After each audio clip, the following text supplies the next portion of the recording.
তার, মানে যার যত বেশি শক্তি। নাজমুল হক ভাই বলেছিলেন রাজনীতিতে এসে কিংবা সেই একটা প্রতিকূল সময়ে হামলা মামলার সময় আমরা পাশে পেয়েছিলাম গণতন্ত্র মঞ্চের নেতৃবৃন্দকে।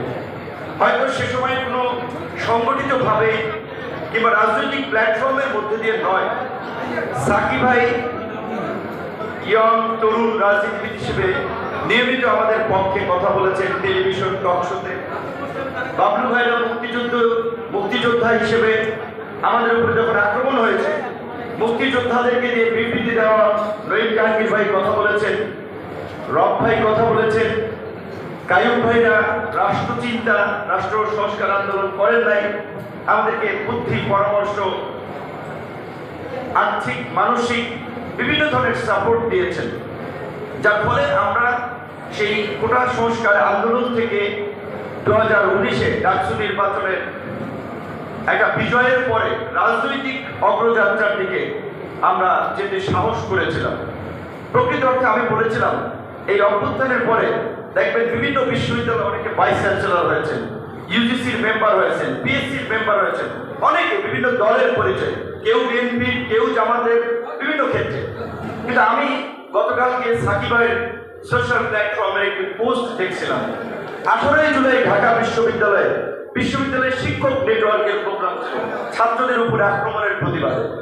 যদিও অনেকে বামপন্থী চিন্তাধারার সাথে বিশ্বাসী, আবার কেউ ইন্ডিভিজুয়াল আছেন, কিন্তু আমি দেখেছি গত এই আমাদের 7-8 বছরের সংগ্রামে প্রত্যেকটি ক্রান্তি লগ্নে আনু মোহাম্মদ স্যার সহ এই মানুষগুলোর অগ্রণী ভূমিকা ছিল।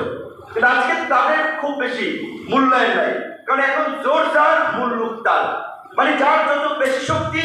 নাজমুল হক ভাই বলেছিলেন যে ডিসি সাহেব বলছে যে জামাতের লোক, তো ভাইয়ের কথা কি বলবো, আমার এলাকার ডিসি এখনো বহাল। তার বিষয়ে আমি কমপ্লেন দিয়েছিলাম সালেউদ্দিন সাহেব সহ রেজাউল সহ উপদেষ্টাদেরকে রোজার ঈদের সময়, যে তিনি বলছেন যে করলাম না চাকরি, বিএনপি ক্ষমতায় আসবে, রাজনীতি করো। আমি বললাম তাহলে ভাই আপনার যদি এই উপলব্ধি হয় আপনি এখনই আল্লাহর রাস্তায় চাকরি ছাইড়ে যান, কারণ এই অভ্যুত্থানের পরে এখন আবার প্রশাসনের বিহেভিয়ার এরকম হবে এইটা আমরা প্রত্যাশা করি না। তো প্রশাসনের কোনো চরিত্রের পরিবর্তন হয় নাই। আজকের যে আলোচনা, যে গণ অভ্যুত্থানের প্রত্যাশা, বাবলু ভাই সিনিয়র মানুষ, বয়স্ক মানুষ, এই আন্দোলনে গুলিবিদ্ধ হয়েছিল, আমরা গ্রেপ্তার হয়েছিলাম, সাকিব ভাই কত লাঞ্ছিত হয়েছে, নির্যাতিত হয়েছে, নিষ্পেষিত হয়েছে।